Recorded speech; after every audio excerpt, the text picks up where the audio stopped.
Yes, Your Honor. This is the application brought by the amended summons dated the 20th of May 2024. In terms of the order of priorities, or the priorities of the orders which I seek, noting that the orders in the amended summon are somewhat out of order, I would seek that the originating motion and the plaintiff's summons be summarily dismissed. If I'm not successful in full, then those relevant parts should be struck out. And then, again, just working through a tree or a hierarchy of orders, if, again, I'm not successful, then my alternative submission would be that this proceeding certainly be stayed until some appropriate form of originating motion is circulated and approved in draft by the court. Yes. Within what I would say would be an appropriate period of time. So, in essence, it's sunset orders. But, primarily, the primary argument is that the proceeding be summarily dismissed. And just to confirm, as I indicated yesterday, that is based on matters of form as opposed to relying on those submissions, which I argue that there is no evidence. If it would assist Your Honor by way of a very brief chronology given the length and history of this matter. The plaintiffs filed the originating motion back on the 29th of September 2022, and they were sealed on that date. The defendant's original summons was then filed on the 2nd of November 2022. The plaintiffs then filed the further amended summons the next day on the 3rd of November 2022, and then the defendant's proposed amended summons was circulated on the 18th of November 2022 along with an outline of submissions in support of the proposed amended summons, and then in its current form it was filed and sealed on the 20th of May 2024. The primary point in relation to, in essence, the entirety of the originating motion and the plaintiff's further amended summons is the issue in terms of standing. That is, I say that the individual plaintiffs, the persons, cannot claim standing to seek relief on the company's behalf, and then that goes into folds neatly into the next point. That is, the company's participation in this proceeding. Just on the company, the originating motion was filed on the 29th of September 2022. I believe. Yes. Just on the company, the originating motion was filed, and that's at a time when Mr. Ansell had a practicing certificate. Yes, I accept that. So are you saying that? Sorry, I just joined the link. My link was disconnected, I missed it, so. All right, thank you, Ms. Zhu. Yes, Your Honor. The final page of the originating motion indicates that the fourth plaintiff, People's Shoppers, represented at that time by Peter Ansell. The originating motion itself as well as the further amended summons in the tram tracks on the first indicate that it was prepared by Mr. Kuksal. Is it the case that even on your argument the originating motion was validly filed in the sense that it was a step taken by a company through a solicitor? Yes, Your Honor. The final page of the originating motion indicates that the fourth plaintiff, People's Shoppers, represented at that time by Peter Ansell. The originating motion itself as well as the further amended summons in the tram tracks on the first indicate that it was prepared by Mr. Kuksal. So if you wouldn't mind expanding for me the argument about this question of standing in the sense of what is the law as to who has the standing in a judicial review proceeding. The issue in relation to that, I think as we've cited at some point, is best summarized in my submission from Ainsworth in the Criminal Justice Commission, and this is the case in relation to a report that was produced and was to be conveyed on behalf of that commission to various persons, and applications were sought for judicial review primarily to issues in relation to procedural fairness about that report. I apologize, Your Honor. Does Your Honor? Yes, I've got it open. The majority judgment in that case really looked at the question of, well, who and what was being affected, and what were the legal rights or interests. So, for example, at p. 577 of that decision, and that's in the middle paragraph on that page which commences with the sentence, so far as the decision in Testoro Brothers is based on review, and continues into the next sentence which I'll read. And as the law has progressed since that case, the only question which now arises is whether the report adversely affected the legal right or interest, including an interest falling in the category of legitimate expectation such that the indistinct was required to proceed in the manner that was fair to the appellants. The court then continues, and, obviously, this is very much within a framework of procedural fairness, but continues into p. 580, and there's, at the final paragraph of that case, the joint judgment on the drug judgments commences with the sentence of, the function of certiorari is to quash the legal effect or the legal consequences of the decision order under review, and then it goes on to say in the two sentences below, it is different where a report or recommendation operates as a precondition or as a bar to a cause of action, whereas a step in a process capable of altering rights, interests or liabilities. The point that is to made from here, and, again, I apologize, Your Honor, to move quickly, but over the page from the top of p. 582, and this is where the court considers issues about declaratory relief. This is a connection between, if Your Honor has p. 582 open? Yes. From about the second sentence after the footnote number 38 the sentence reads, the person seeking relief must have a real interest, and relief will not be granted if the question is purely hypothetical. If relief is claimed in relation to the circumstances that have not occurred or might never happen, or if the court's declaration will produce no foreseeable consequences for the parties. The issue here is, in my submission, is that the But aren't you confusing 2 points in that Ainsworth is saying when will the court intervene to make orders because it might not matter? Yes. Yes, but what I'm really asking about is why is it that, and what is the law on which you rely to say that people shop, assuming that the court will intervene for the moment? What are the authorities you rely on to say it is only people shop that can prosecute the claim and not Mr. Kuksal, Mr. Ansell, and Ms. Zhu? That is the point that I would say is because here neither of those three individual plaintiffs have a real interest in terms of what is being sought.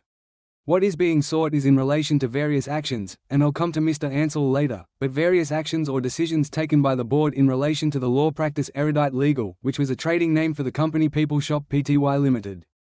In that sense it is the company who has the real interest in terms of seeking the relief. Not the individuals who have variously been employed or might be a shareholder or have some sort of office in relation to the company, like I said. Is there any authorities sort of more directly on point that say, look, this is for the company, not the shareholder, not the director, not the employer? I don't have them at hand, Your Honor. In my view the matter is, in some essence, very much simply approached via that issue of standing. The person who has standing or the thing that has standing really here is the company, because it is the decisions that were made that affect the company. The company, of course, in some senses first principles, the company has legal personhood, and, certainly, persons may take steps, like a solicitor on behalf of the company, and obviously, secretaries and directors have certain functions and powers under the Corporations Act, but the legal person whose rights or interests or liabilities were affected by the board's decisions with the company. Not these individuals. Certainly not a shareholder like Mr. Kuksal. Certainly not at the time when those decisions were made. Mr. Ansell, who was not the principal solicitor. Mr. McGregor in the beginning of the audit was, and that's, for example, that's the nail of the decision to appoint Mr. Nayland, and certainly not Ms. Zhu, who had various positions within the company. The ASIC extracts do make that clear. Now she is the current secretary. Where is the ASIC extract? Well, I was hoping not to take Your Honor to evidence, but that has been in one of the NST affidavits in this proceeding, outlined. So in terms of the evidence, you rely on? Really, issues of form. Form. Yes, so it wasn't seeking to. No, I understand. Yes. No, the merits. Not the merits. There's no exploration of the merits of the arguments, as such. Not the merits. Yes, no, that's all right. I know it's in there. So beyond the standing point, and I understand your argument that I understand your argument that the appointments of Messrs. Nayland, Rapke and Cooper are all in the past now, but is there not a public interest in declaring that that appointment was made for an improper purpose if that is what the court is ultimately persuaded was the case? Well, putting aside those 2 points, Your Honor, putting aside the irregularity of the company's participation and the contradictions between the further amended summons and the originating notion, the other issues on the face of the further amended summons are, firstly, of course, that the chapeau to paragraphs 1, 2 and 3 is, in and of itself, in my words, bad.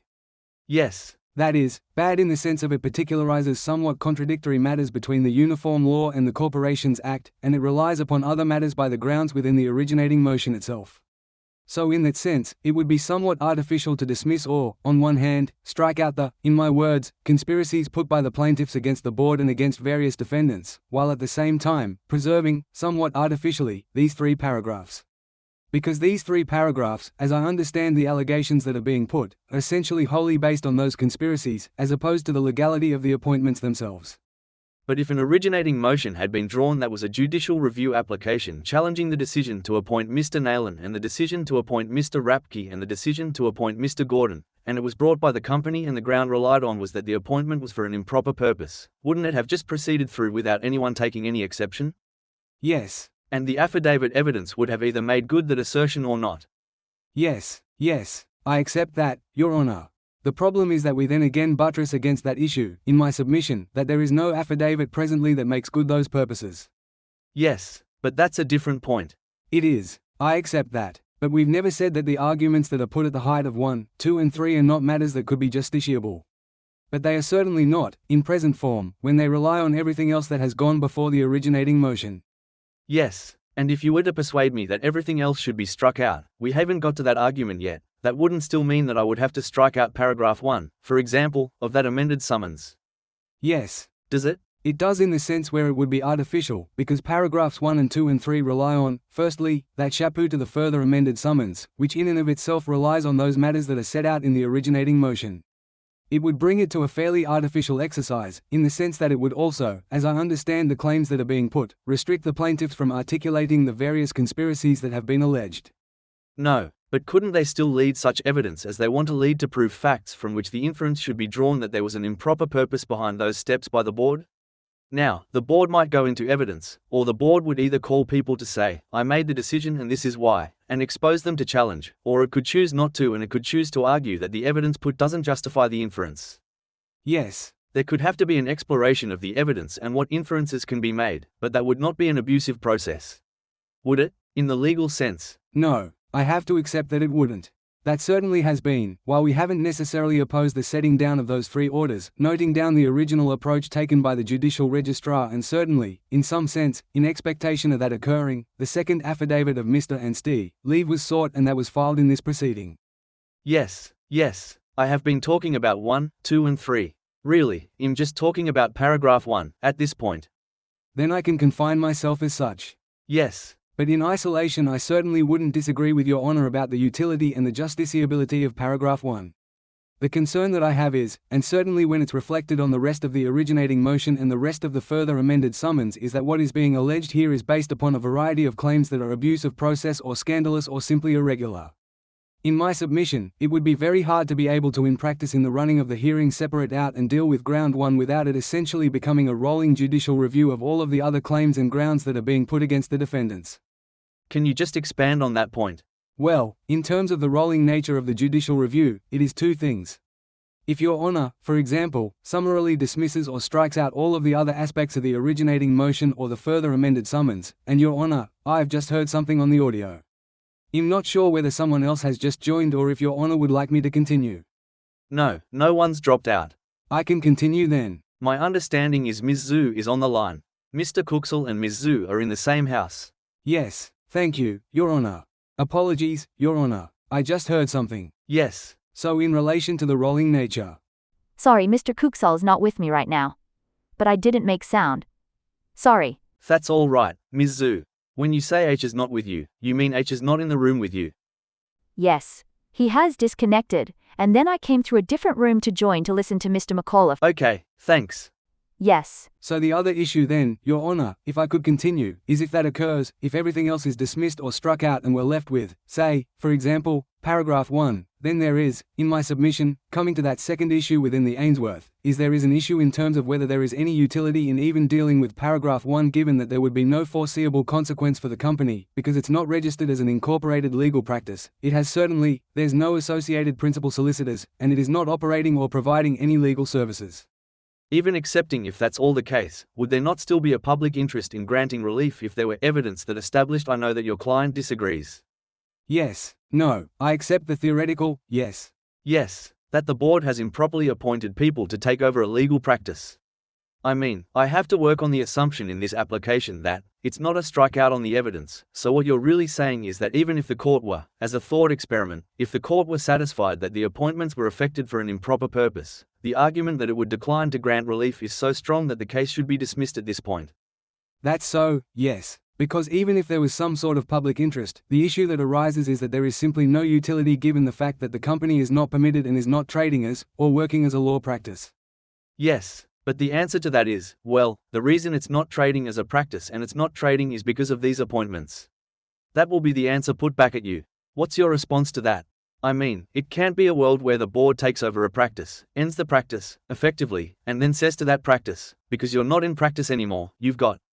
There's no utility. There's no utility in challenging what we've done. No, I accept that, Your Honour.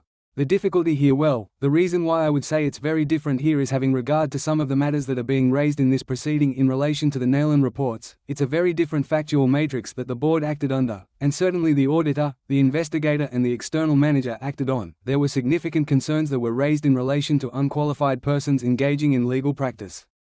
But this is all a question for the evidence, isn't it? It is, but if we're operating on, the plaintiff's evidence hasn't necessarily been refuted or is not being denied here. We also still have evidence that was filed on behalf of the defendants in this proceeding. The answer to your Honour's question about the utility or the public interest would have to turn upon the particular factual matrix as well, and this is a factual matrix that includes these concerns about unqualified legal practice, the operations of the law practice itself, Mr. Kuksal's involvement and Ms. Zhu, and Mr. Ansell's involvement in the law practice too. But aren't you just saying you're going to win the case, which is not what I'm dealing with today? Well, no, but it turns to in terms of the public interest. So if, say, for example, we lose in relation to the, somehow for some reason hypothetically the, all three, the auditor, the manager, or the investigator and the external manager, were appointed for some sort of improper purpose. In broad terms, the allegation's going to be that they had taken a dislike of Mr. Kuksal, or they had been told to take a dislike of Mr. Kuksal and adopted that, and they did this not for the purposes of managing the legal profession but so as to harm him. Or harm people shop and indirectly harm him. Yes. And somehow in conjunction with a variety of other state and private actors, the board also determined to do so. That's as I understand it's being put. Yes. The public interest or the utility would still not arise in the sense that on a strict legal sense there is nothing that would come from a purely hypothetical question or a declaration or an order that has no foreseeable consequences. The three appointments, the auditing, the investigating, the managing, have ceased. Yes, but in Ainsworth there was no foreseeable consequence of that declaration save for the fact that it made it clear to everybody forevermore that he was denied natural justice when that finding was made. If the plaintiff succeeded in establishing that, then there would be a declaration that the board had acted unlawfully to damage the. But sorry, I don't mean to talk over your Honour. Would that not be enough? No, it would not, because the issue in Ainsworth there was an issue of individual plaintiffs. It was those individual persons who were denied that because of the reputation.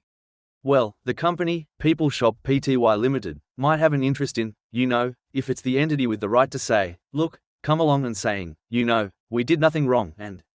Well, yes, the company through the law practice did nothing wrong, and I think that's the distinction to be made, and I'm not certain that the court would find that the company has in and of itself a reputation at law that must be protected via some sort of form of orders or declaration. So suppose tomorrow the Victorian Legal Services Board appointed people to a law practice for the purpose of causing harm rather than for the purpose of regulating the legal business. Yes, I understand. Would anyone have a remedy? I understand that there was a matter the other week very recently in the practice court in relation to that, and the proceedings were filed by both individual person in relation to that individual practicing certificate and by the company acting by a solicitor in relation to the decisions of the board in relation to that company. So the company would have, so why would there not be an interest?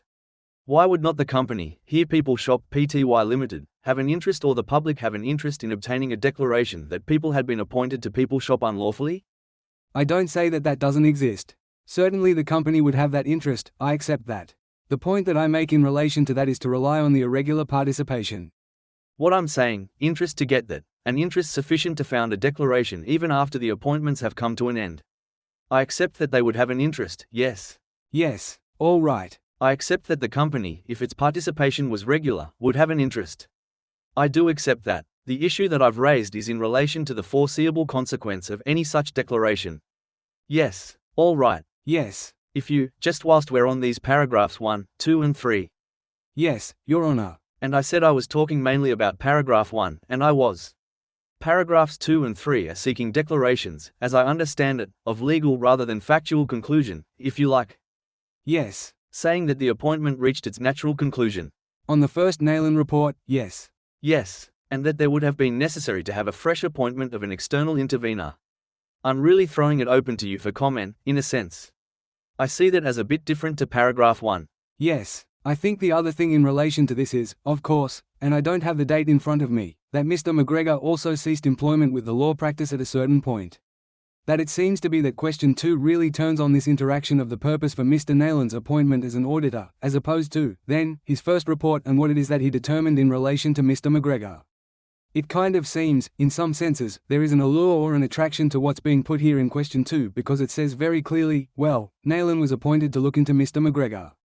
He met and spoke with Mr. McGregor, wrote a report, and then that's the end of his appointment. But, of course, that can't be correct in the sense that it is Mr. Nayland's, as the second and third Nayland reports make clear. He was still investigating whether, he was not in, I'll just rephrase that. There's not an investigation into whether Mr. McGregor had capacity, but it was an investigation to Mr. McGregor's responsibilities, that he was discharging his responsibilities and duties as a principal in relation to the law practice. So, in that sense, Mr. Nayland at his appointment could not end merely after he spoke with Mr. McGregor, because that would have meant that he would have had to close his eyes, so to speak, to the actions and the affairs of the law practice to which Mr. McGregor was the principal.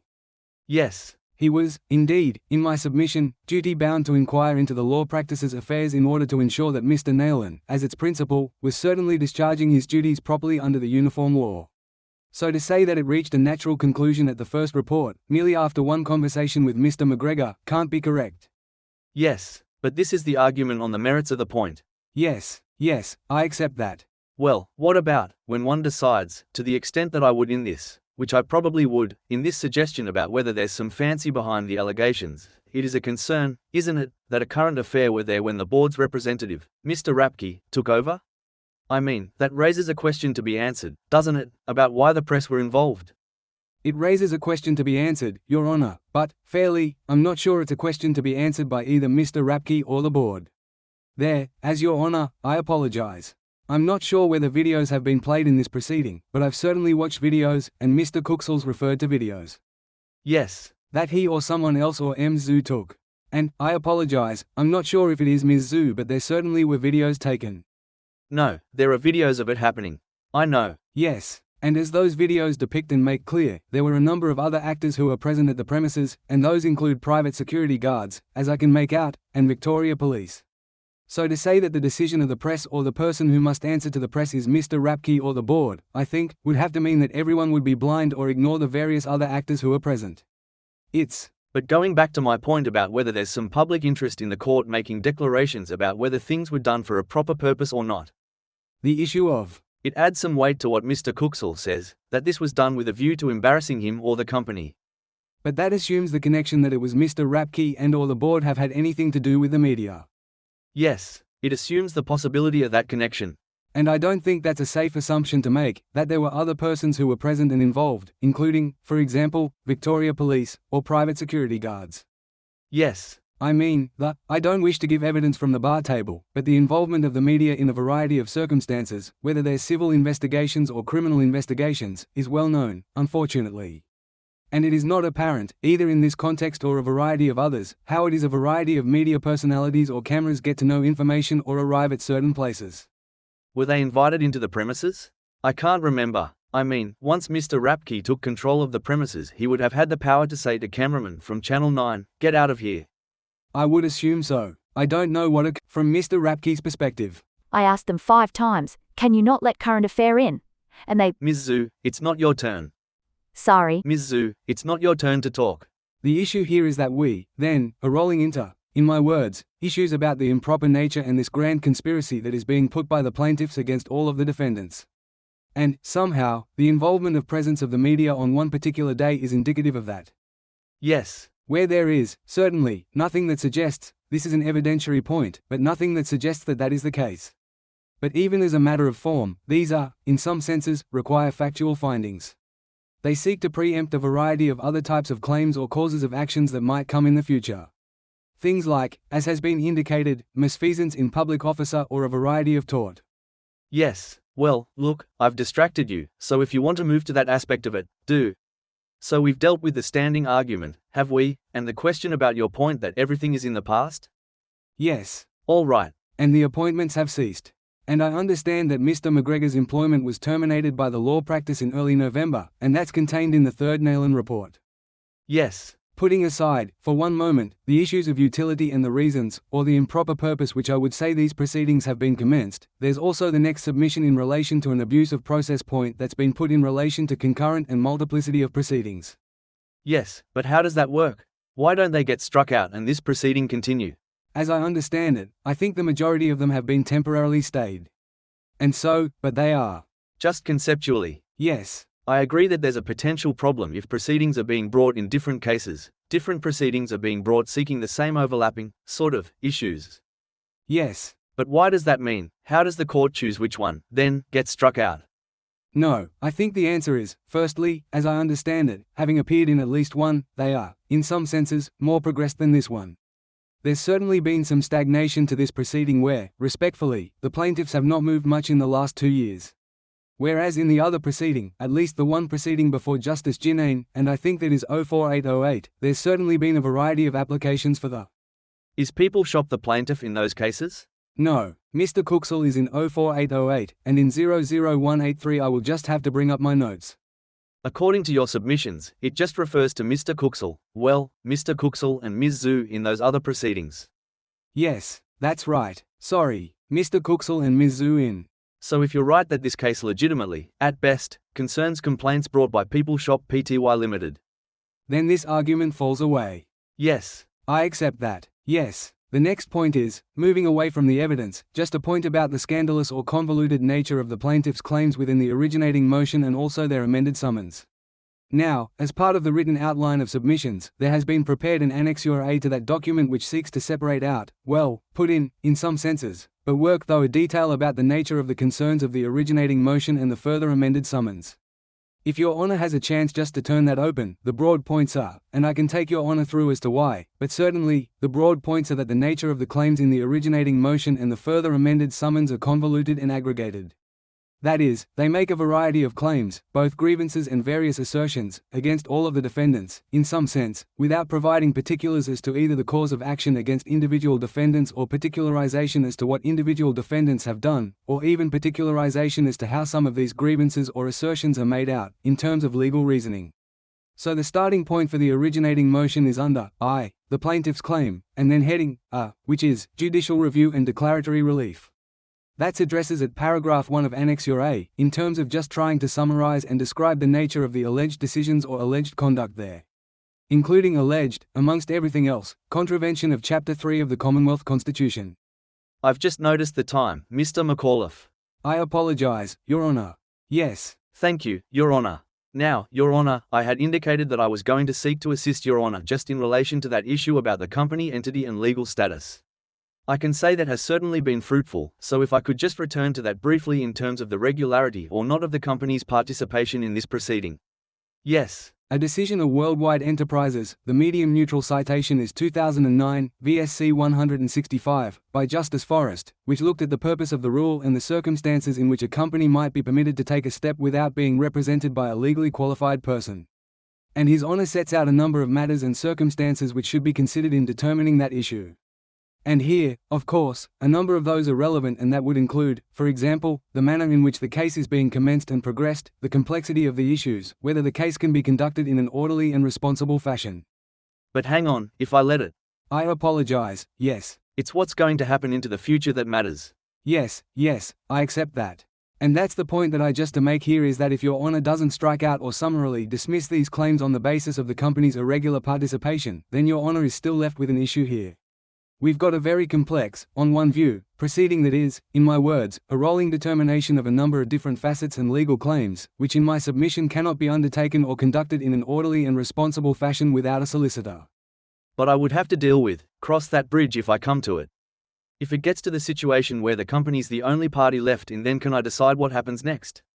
That's right. Now, the other following from that point, there is a judgment by Associate Justice Durham in Rossi Holmes, and the medium neutral citation is 2018, VSC 95. At paragraph 4, the point is made that a company's status as a legal entity is a creature of law. Similarly, the law has imbued the company with rights and obligations. Now, then later in the judgment His Honour goes on to say at paragraph 6 that, apologies. I'll just take a step back from that, sorry. Just remaining at paragraph 4 for a moment in Rossi Holmes. The point is made that the company's a separate legal entity that is distinct from its shareholders and directors. And that's certainly the point that I was making just before lunch. Then at paragraph 6 a point is made that Rule 1.17 is really a restatement of the common law position about who should be permitted to appear before it, and in those circumstances, of course, who should be permitted to represent the company, and so the issue here is really, as I say, the companies that separate legal entity. It may have a separate interest in the proceeding, but thus far, its participation is irregular, and certainly, it's irregular despite being on notice of these matters for the past 2 years since. Yes, so the commencement of the proceeding was no irregular, but no step has been taken, you would say, since then? That's so. Now, just on the commencement issue, I don't mean to overwhelm Your Honour, but there is another case by Associate Justice Durham in REAOA 2022 VSC 690. Factually it is a bit different, but interestingly in that one the proceeding was commenced by that company in a regular fashion. The company was represented by a solicitor, and then those solicitors filed a notice of ceasing to act, and here, of course, while there's been no notice filed of ceasing to act, Mr. Ansell is no longer permitted to act by the company because he doesn't hold a current Australian practicing certificate.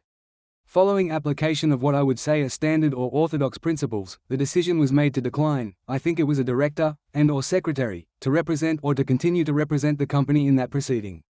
A new solicitor essentially was required, and so it's certainly not the case that Rule 1.17 can be circumvented merely because proceedings were initiated in a regular fashion. I have to cross this bridge when it comes to it. The company might come along with a lawyer, or the company might come along and make application to be permitted to take a step without a lawyer, and I'll have to deal with that, but for the purpose of the strikeout application?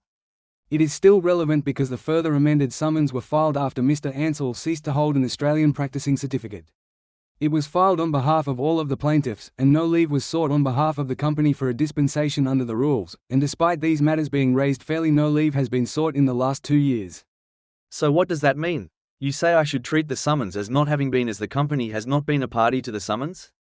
Yes, the summons has not been regular, and the company's participation in both the summons and the proceeding has not been regular, and if. So the only thing that was done regularly by the company has been the filing of the originating motion? That's so, and even if Your Honour, for example, is with me in relation to removing Mr. Kuksal or removing the individual plaintiffs from the proceeding, then we still confront this issue about the company's irregular participation, but also vice versa. If the company is removed for its irregular participation, then we're still confronting the issues as I raised in the beginning, that those individuals would not necessarily have a stand-in or an interest in the outcome of this proceeding. Yes. So I think just before lunch we were just dealing with the nature of the originating motion and working through some of the matters raised in the annexure. Apologies. In Annexure A, and we were just discussing the ways in which, possibly, grounds 1, 2, or 3 might be dealt with separately, and other issues there. I think the difficulty conceptually is, of course, how, in a context of accusations of assertions which are complex in nature and very serious, how any of the defendants, the board, Mr. Nayland, Mr. Cooper, and Mr. Rapke, are to, and I use this word not necessarily in this formal sense but to plead or to respond to these various assertions. That is because they are aggregated. There's no distinct particulars that are going to be put against each and individual defendant. So if we have a situation where, let's say, we deal with grounds 1, 2, and 3, and hypothetically, the board is successful in dealing with 1, 2, and 3, then the question that I ask rhetorically, of course, is what next? Do we just work through grounds 4, 5, and 6 in their aggregated and hypothetical forms, for example, paragraph 6 of the amended summons seeks factual findings, and seeks to preempt other proceedings. This is paragraph 6 that relates to Mr. Kuksal, no evidence being Mr. Kuksal engaged in unqualified legal practice, and then 4, 5, and 6 are done, and then what next? We move on to the next 3 or however many paragraphs out of 30 or so, and, again, in each and every step the board would be dealing with, and that all defendants would be dealing with claims that lack particulars. That don't step out with any particularization how those claims are met. So just returning to the originating motion for one moment. If Your Honour might move to the second parts of what I call the second part of the originating motion, which commences from P7 of 14, and that's under Roman numeral number 2 the grounds relied on. These are, again, conduct that's alleged via these aggregated terms, serious LSB abuses, LSB statutory breaches, and at the end of the chapeau at paragraph number 1 under the heading, a contravention of statutory provisions, it's put against the defendants. The defendants, meaning all of them, have acted in contravention, and that's in contravention of all of those matters listed from 1.1 through to 1.17.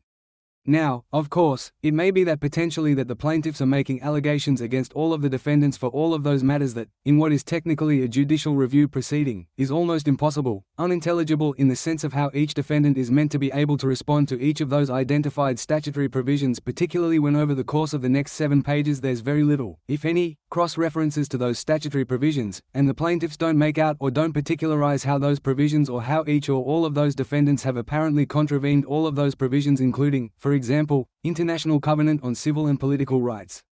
Then, over the page to paragraph 8 under the heading of B. Abuse of Statutory Authority, the plaintiffs allege that, for example, 2.1, both LSB and Mr. Nayland either maliciously abused their authority or manifested, in distinct words, unreasonableness. It's unclear in relation to what act or actions are alleged against the board and Mr. Nayland as to that abuse of authority or manifestation of unreasonableness, as well as no particularization as to legal reasoning. What are the actions? How are they done under authority? How are they an abuse of authority? How are they a malicious abuse of authority? And that's giving malice, in that sense, its legal technical meaning. Again, moving through paragraphs 3, 4, 5 and 6, where there are a number of claims which are apparently put against all of the defendants. Matters in relation to the compliance audit and the service of the notice of the compliance audit, as well as VLSB's apparent justification in authorizing a compliance audit. Which in some sense seems to link to paragraph 2 of the amended summons, but in other senses it doesn't, because of the way in which these aggravated claims are being put against all defendants. Over the page, for example, 2. Are you saying, though, that you just need more particulars? Or are you saying that this proceeding can't be brought by originating motion because it should be brought by writ, instead? Or there needs to be a pleading? Or are you saying, just get rid of it? None of that matters? Well, the easy answer is the latter, in the sense of, get rid of it all. Because it's impossible to respond to. Yes. But in fairness, this is a discussion which we have been having in an ongoing sense.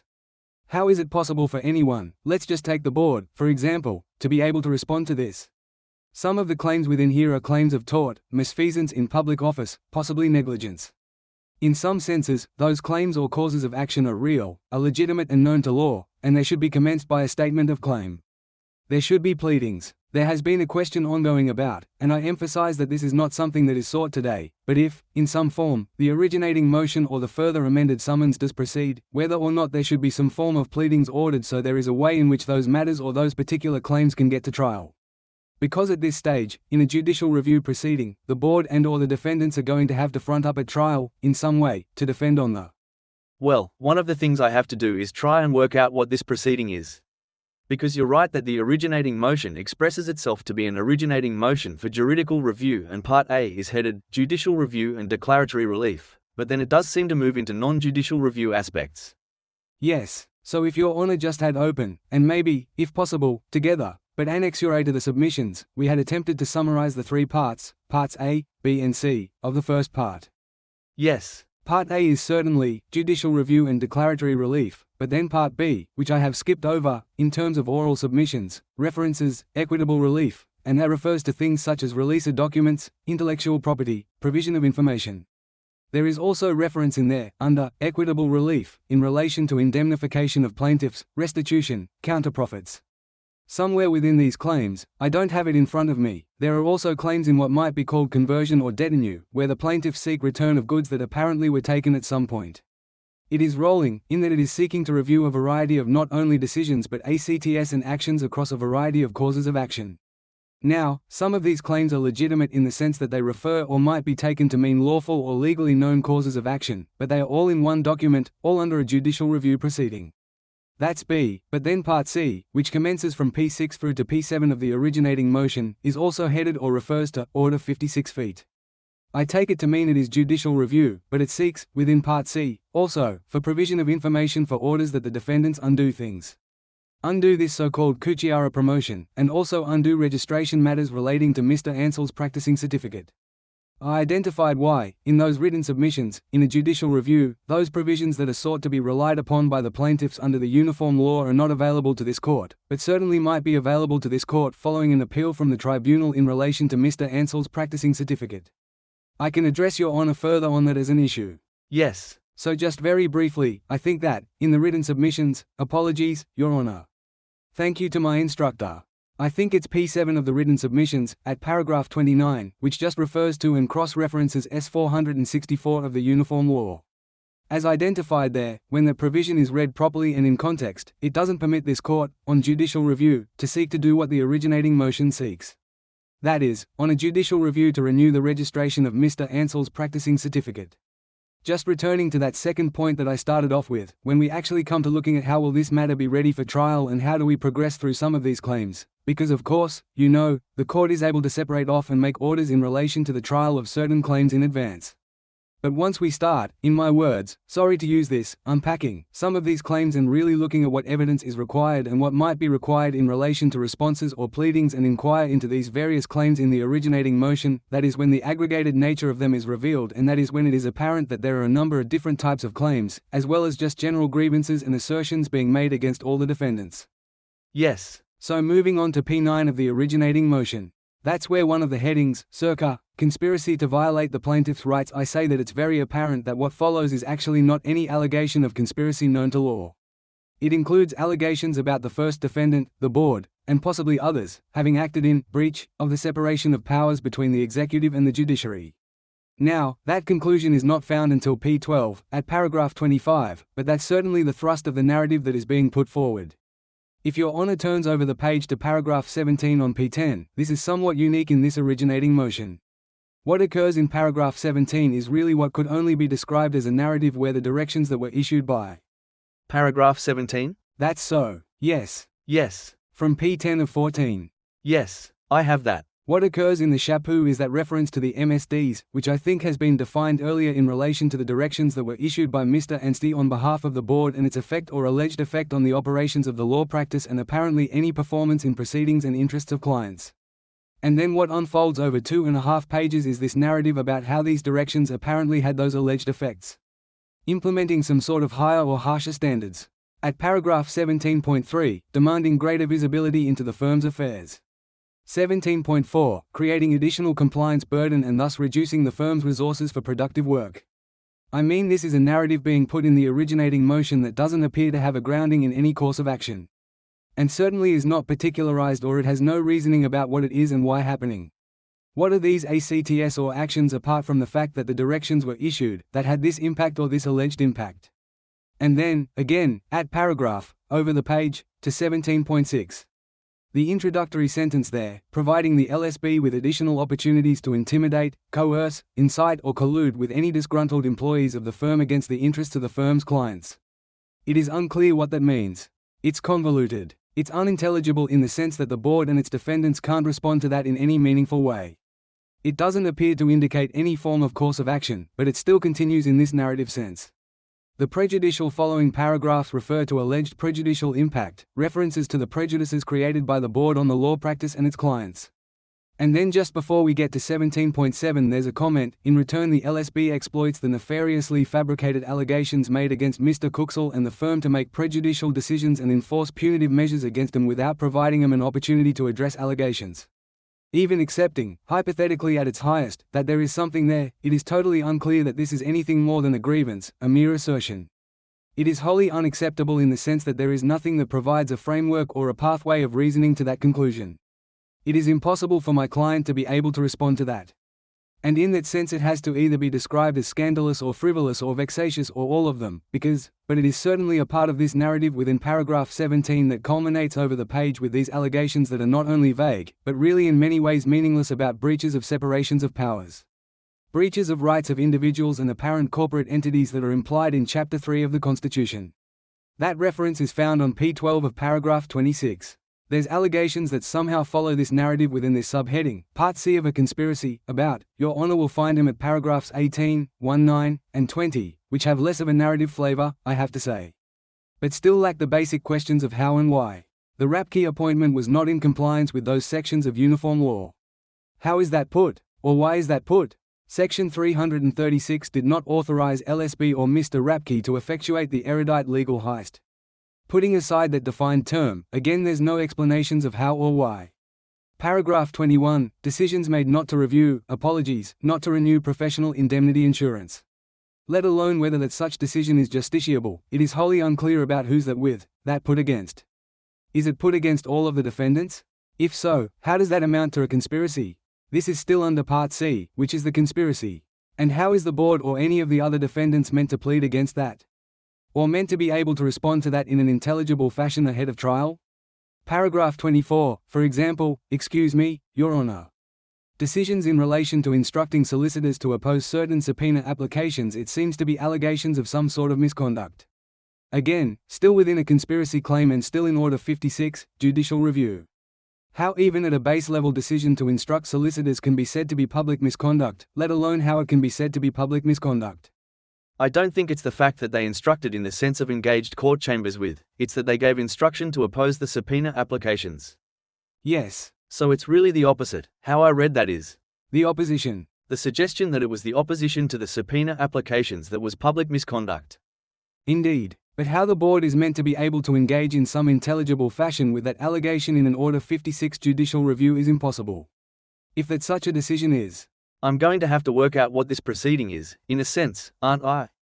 Yes. I mean, it's at least in part an Order 56, but it does seem to be endeavoring to go beyond that to try to get the declaratory relief related to Broad. The proceeding seems to have been commenced on the basis that it's appropriate to issue an originating motion seeking declarations that various people have engaged in misconduct. Yes. That is that if people have engaged, the argument I understand that's going to be put is that if people have engaged in misconduct, then the court should make declarations to that effect, and the proper process by which this achieved is by filing an originating motion. And I have to see whether that's legitimate or not. That's so. And I think if I can piggyback off that comment, Your Honor, the issue in there is twofold. The first is, on one hand, the court might be able to look at paragraphs 1, 2 and 3 of the amended summons and say those are matters about, it could be said, public decisions or decisions made by public authorities, but then what Your Honor has just referenced is something slightly different, but importantly so, is allegations of criminal or civil wrongdoing. That is, the plaintiffs are seeking essentially for the court to adjudicate in some way via declarations or via that form or remedy criminal guilt in a civil proceeding. It is not unknown, but if that is, it should be reserved only for the most special or exceptional cases. And if that is certainly what is sought by the declaratory relief for this court to adjudge guilt, criminal guilt in a civil proceeding via the making of declaratory orders, then the matters which are put in the summons and originating motion do not suffice in any way for those against whom declarations are sought to be able to properly and fairly respond. I want you to address one aspect. At some stage Mr. Kuksal, I think it was Mr. Kuksal, said that the utility in getting declarations of wrongdoing is that then operates as an issue estoppel that can then be used by the plaintiffs for whatever purpose they wish, including commencing of other proceedings and so forth. If that's what is put forward as the justification for the way the proceeding has been put together, what's the board's response to that? It would, in my submissions, be a borderline if not an actual abuse of process, because the proceeding should have been properly commenced by a written statement of claim rather than seeking declarations without and via a different procedure that doesn't necessarily involve pleadings, and essentially, under Order 56 evidence only on affidavits, it's not an appropriate. Order 56 judicial review is not an appropriate vehicle for any or all of the plaintiffs to use it as to bring a variety of claims, whether they be for declarations about guilt or wrongdoing, or even something such as return of practicing certificates or malicious actions or ACTS taken by some or all of the defendants. So if they want to bring a damages claim against somebody, they've got to bring a damages claim against them, you would say? Yes, indeed. If there's a negligence claim to be brought, then they bring a negligence claim. And not get a declaration of unreasonable conduct, and then use that to found a subsequent?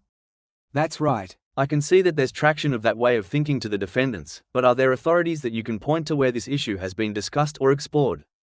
I don't mean to laugh, Your Honor, but the only authority that I have in recent memory is an authority involving Mr. Kuksal by Justice Jinane, which is referenced, I think it's 04808, and if I have that correct, which essentially is in the context of a temporary stay application which was granted in relation to those claims made against the board, but His Honor does go on to say and make some very pointed remarks in relation to concerns about using Order 56 and declaratory remedies issue estoppel or to bolster or to preempt those types of claims, and I might just.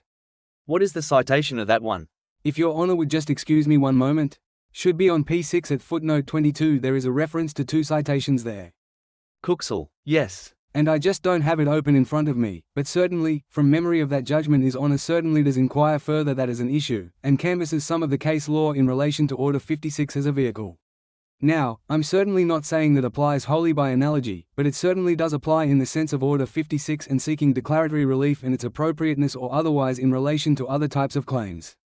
And then just finishing on P12 of the originating motion, just in those final two paragraphs 25 and 26 which I alluded to early, there are claims being made variously against the defendants about infringements of rights, economic interests, and breaches of separation of powers. Again, these are, in some ways or very straightforward ways, bold assertions that are essentially meaningless for the defendants to respond to without firstly, identifications about what are these rights, what are these interests, or identification about how they apparently have been contravened, and the same goes in that sense in relation to paragraph 26.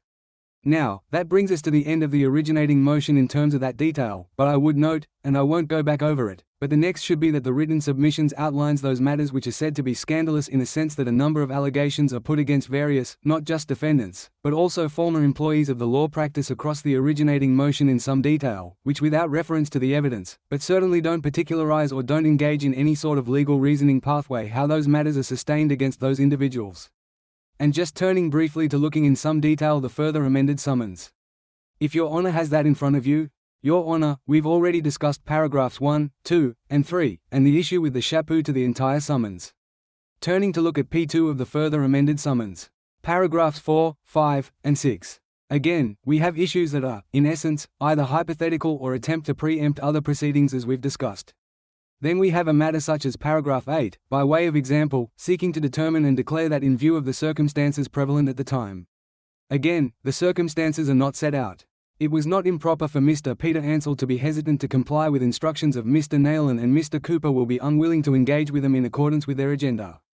It seems on one view of the matters that are set out in Mr. Nayland's report that goes to matters that referable to Mr. Ansell's suitability. So what is the problem with paragraph 8? Are you saying it's asking the court to make declarations that the court would not make because the court would have to make factual findings? Because it doesn't matter, or what is the problem with it? The problem is that the court would have to make factual findings in relation to what was done by each of the three, Ansell, Nayland, and Cooper, and then the court would need to ascertain whether there is any reasons or whether it's in the public interest to make such declarations, and the court would need to inquire into whether, even at a base level, Mr. Nayland and Mr. Cooper were public authorities or acting as some sort of a public entity as opposed to acting merely under some form of statutory appointment or power. Paragraph 9. The court would be confronted with similar issues in relation to having to look into and inquire into all the Nayland reports to determine whether Mr. Nayland had prejudged matters, 9.2, was biased against, denied him procedural fairness, or being, over the page, motivated by an improper purpose, or has suffered from unreasonableness. Again, I accept that something such as bias or procedural fairness might be properly matters for judicial review, but the ways in which paragraph 9 is being framed, prejudgment, improper purpose, is really going beyond just whether there was bias or whether he didn't give Mr. Kuksal an opportunity to respond, and would require the court on judicial review to make findings of fact. It might have to hear evidence from Mr. Nayland for him to be cross-examined, and then. That's okay, isn't it? Well, not in the ordinary course of judicial review events. It really would seem to be a proper matter for a statement of claim if what's being properly alleged is some form of negligence or misfeasance or malice, as opposed to merely, as an auditor, going in to investigate Mr. Alan McGregor and his conduct as principal, and, as the reports make clear, made attempts to contact and speak to Mr. Kuksal. So there's the point of what we're talking about before. Yes. If they've got a beef with Mr. Nayland commencing the proceeding for whatever, for damages or whatever rather than a. Paragraph 10, I think I would have to accept, is a bit more straightforward in the sense of being a matter which it was a decision issued by the board, and in that sense it is being justiciable, but the question that it then arises is either the utility of it because they're no longer enforced, and also, whether once everything else falls away whether there's certainly any purpose into that inquiry because it's unclear on the face of that summons. Sorry, I'll take that back. Looking at it in that very isolated format there, again, is that attraction to, well, that's a very simple matter. That should just go be heard at trial, but the issue on reflection with the originating motion is that what sits behind paragraph 10 is, of course, this narrative of those management system directions have caused adverse effects on rights, interests, economic issues, and, in my submissions, what's apparent from how the plaintiffs are putting their case or cases in the originating motions is that paragraph 10 and other paragraphs cannot be so simply carved out because the reasons why they're bringing them, and what they're being sought, and what would be argued, based on these documents, is something much more complex than merely whether the board had power or not to issue those directions. Paragraph 11, again, makes, in my submission, well, whether or not the court could even make such an order, but it's impossible to respond to because it seeks an order that the defendants refrain from taking any further steps to interfere in any court of tribunal proceedings. There's really little utility in that, but there's also no clarity about what other proceedings might be on foot apart from the ones which the board is, in essence, being joined to or being named as a defendant. Paragraphs 12 through to 16 seem to be some form of discovery or preliminary discovery. There are orders being sought for the release of information or for the defendants or the board to provide information to the plaintiffs. Again, this comes back to the convoluted nature of these documents. If this is to be an application for discovery or preliminary discovery, and that's something also that Justice Ginane dealt with in that other proceeding 04808 where orders for discovery was sought against the board.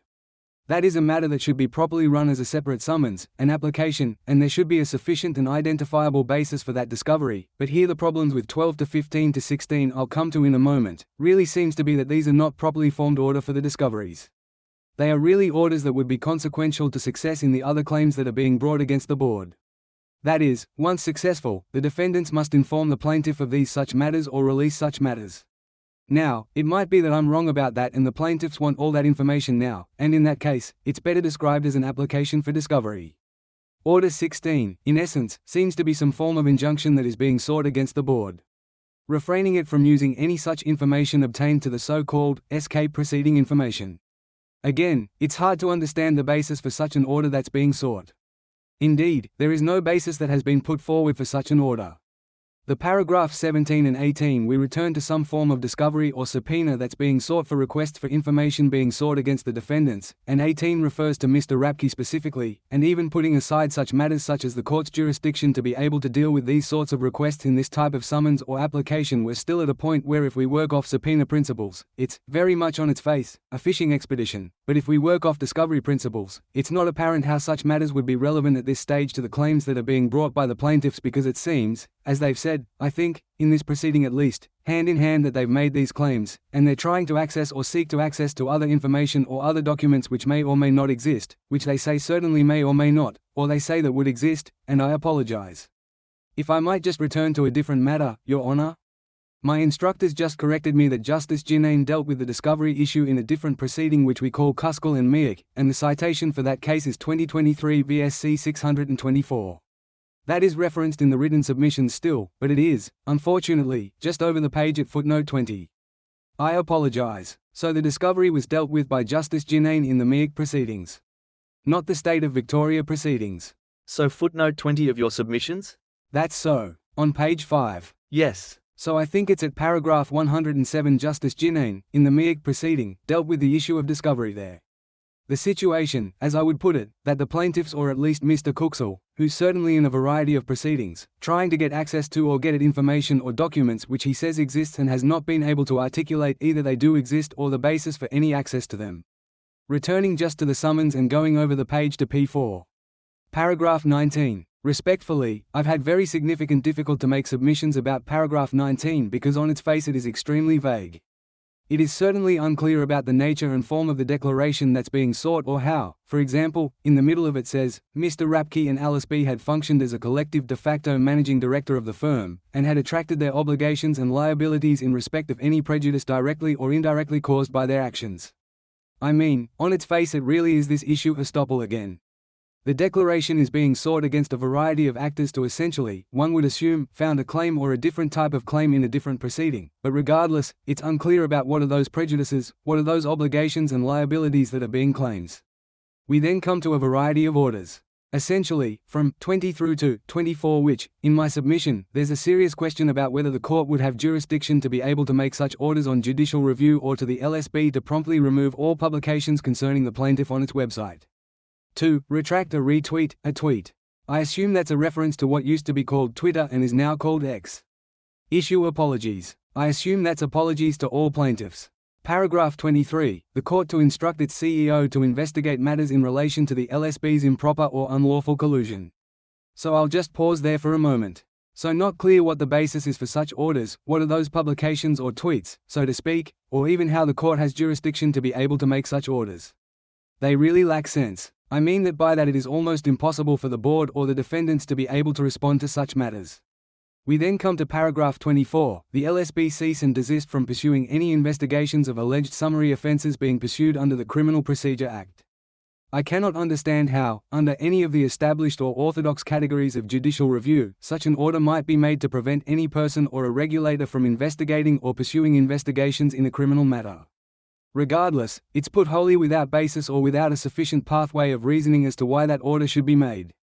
Order 25 I've already addressed in relation to this court's powers under the Uniform Law, separate to its powers under judicial review. That is, this is not the appropriate vehicle. This proceeding is not the appropriate vehicle by which a court may order or should order the board to renew Mr. Ansell's practicing certificate. 26. Again, not only does it lack utility, but it's, in essence, vague and unhelpful in that it requests an order that the defendants cease and desist from interfering in the operations of the People's Shop. Obviously, any such interference which we say or I would say is lawful has already ceased, but the order goes further and seeks that the court restore the plaintiffs to their original positions prior to the interference. Fairly, I would see that as a request for damages. Otherwise, if it's not, it's unclear and very vague as to what these original positions are. Paragraph 27 seems to be referable to Mr. Ansell, so I'll just move on. And paragraph 28 refers to this apparent incident that occurred in relation to a matter that I was not across, Justice Whelan's decision or this matter in particular. But, in essence, just as a matter of form, this is unclear what is being sought because after this very long introductory sentence on the second or the third last sentence, we have a comma and then it says, the VLSB's conduct has revealed that the appointment of Mr. Nayland was motivated by an improper purpose and not simply the reason provided to the firm. That, in any view, is pleading and appears to be a pleading relating to or some form of misfeasance or misconduct in public office. And then we come to the final matters which I can deal with concurrently. So paragraph 29, which goes over the page and has 6 sub-paragraphs, again, these matters are unspecified, aggregate the allegations against each of the defendants, are convoluted and really go to this issue about seeking factual findings in one sense to be able to form a basis for an issue estoppel. So this is where the improper purpose is expressed, it seems. Yes, it does, indeed. So the way it might be understood then is in a sense, these are the grounds that underlie paragraph 1 of the amended summonses. That paragraph 1 says make a declaration that the board had an improper purpose and the sort of grounds for that this is what we say its purposes were. Yes, I'm with your honor. I understand, yes, that's one way of looking at it. Yes. And I think that's it's certainly open to look at it that way. It unfortunately just brings us back to that original, or one of the original submissions about the use of a judicial review proceeding as a vehicle for these other matters, because on one view, yes, it's a very simple, the appointments were made unlawfully or illegally or in the sense without statutory imprimatur, but in the other view, it's they were being made for purposes that were directed to vilify Mr. Kuksal or motivated to unlawfully restrain Mr. Kuksal. And in that sense, we really are in a different form or a different nature or type of proceeding than judicial review. Yes. Yes. Right. That brings me to the end of some of the detail in relation to how claims might be said to be scandalous or frivolous or vexatious.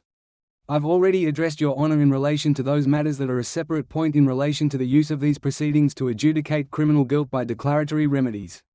And certainly already addressed your honor in relation to the abuse of process issues. I think the only matter just to touch on very briefly is just a sequence or an alternative process.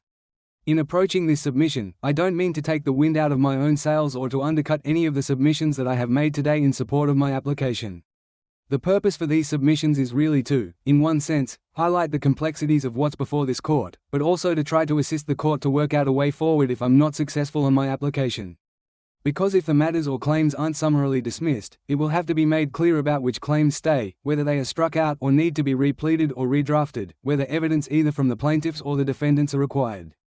And then the other issue, of course, is if that doesn't occur, if the plaintiffs don't comply in either moving this matter along towards conclusion or, if recorded, preparing and filing new drafts to the originating motion or new drafts to the amended summons, whether the court should be ordering, in my words, some form of sunset order, that if those matters are not complied with, the proceeding is automatically. I think one way or another, it's likely that we're going to convene again when I've expressed some views about what orders should be made, and you can raise issues like that. Very well, Your Honor. If appropriate, depending on what I decide. Yes, the final point then to make is just in relation to my summons. There are a variety of claims that are being put, but of course, it's not just summary dismissal and a strikeout or a matter of the documents being set aside whether the proceeding should be stayed. And that's, of course, stayed in a temporary sense.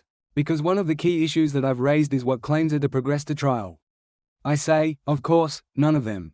But if there are some that go to trial, how is it that any or all of the defendants are to meet those claims and prepare for a trial? And until that occurs, the court should, in a sense, stay the proceedings until the matter is ready for trial. And that would, in my submission, prevent a variety of things occurring in further applications and further subpoenas and further discovery. So go back a step, I have lost the thread of what you are saying now.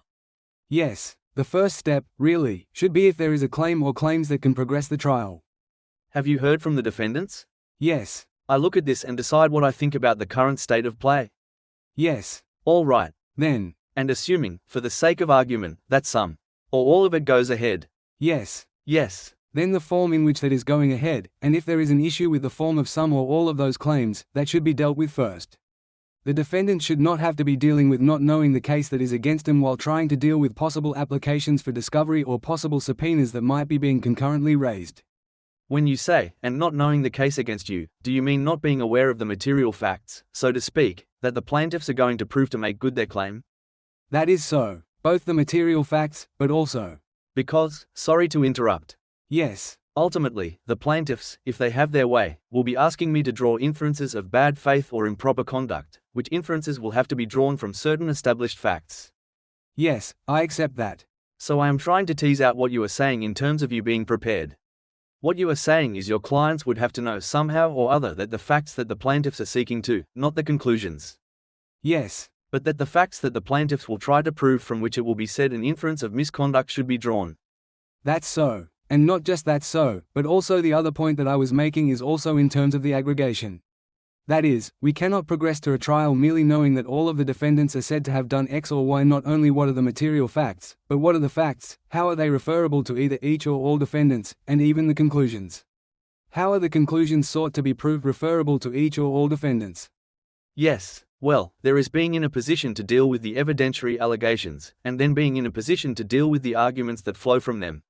Indeed. But the problem, as I have sought to identify in the originating motion and summons, is for many, if not the vast majority of the claims, is it is wholly unclear about what is being put against one defendant. It seems at some point that all of these allegations are being put against all of the defendants, and that is very unfair where someone like Mr. Nayland's appointment ceased a very long time ago. So it is not just a question of, apologies, Your Honor. It is not just a question of the material facts, which is very important, but it is also a question of, well, if there are some or one or many claims that can go to trial, the form of those claims need to be disaggregated against each of the defendants. Okay, well. And this is where, and I just pause to note, and I know I have already made this submission, Your Honor, but I just pause to note that the language that I am using is really language that is rising in negligent claims, in tort. And this is the problem with this proceeding. I mean there is. Well, yes. Yes, Your Honor. Yes, no, look, there is a flavor of judicial review, a flavor of tort, a flavor of, yes, misconduct. Yes, and even a flavor, in some senses, of a criminal proceeding. Yes. And that, I think, needs to be made clear.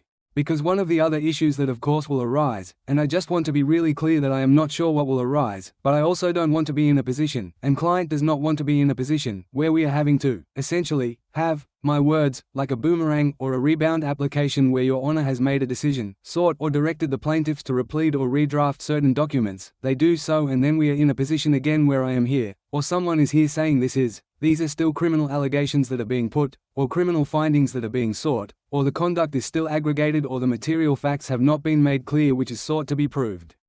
And I was not being, I hope, too tentative in raising this issue of sunset orders, but at some point, if I am not successful wholly in relation to this claim, there will need to be, and I have said this before, Your Honor, but a line drawn in the sense of we are 1 year down the track and it is still unclear what is being put against the defendants. Yes, unclear, you would say, to the extent necessary to have a properly run trial? Yes. It is clear that there is alleged misconduct in the. Clearly. Yes. And I accept that. It is clear that they are saying people have acted maliciously, that there has been misconduct. That is, when I use that sense of unclear or unintelligible, the language in the writing used is very clear and very intelligible in the sense that it makes sense, but is unclear or unintelligible in the sense of, as I have already said, what are those material facts? How do they get to this conclusion? Who is that put against? And all of those questions are still unanswered 2 years later. Yes, all right. Your Honor, the court pleases.